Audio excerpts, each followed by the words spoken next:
Batticaloa Eravur police பிரிவில் இடம்பெற்ற car விபத்தில் 15 வயது சிறுமி உட்பட இருவர் உயிரிழந்துள்ளதுடன் பெண்ணொருவர் படுகாயமடைந்துள்ளதாக போலீசார் தெரிவித்தனர். இந்த விபத்து இன்று அதிகாலை 4:45 மணிக்கு இடம்பெற்றுள்ளதாக போலீசார் தெரிவித்தனர்.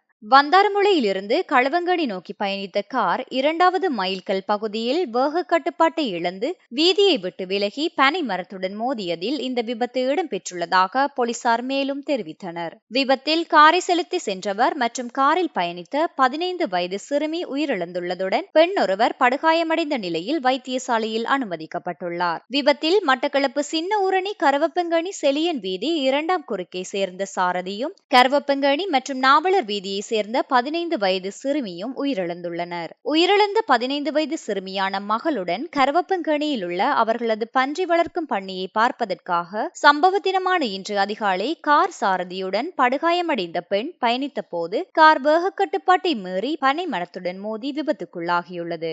படுகாயமடைந்த சிறுமியின் தாயாரான பெண் மட்டக்களப்பு போதனா வைத்தியசாலையில் சிகிச்சைக்காக அனுமதிக்கப்பட்டுள்ளார். இதில் உயிரிழந்தவர்களின் சடலங்கள் மட்டக்களப்பு போதனா வைத்தியசாலையின் பிரேத அறையில் பிரேத பரிசோதனைக்காக ஒப்படைக்கப்பட்டுள்ளதுடன் இது தொடர்பான மேலதிக விசாரணைகளை ஏறாவூர் போக்குவரத்து போலீசார் மேற்கொண்டு வருகின்றனர்.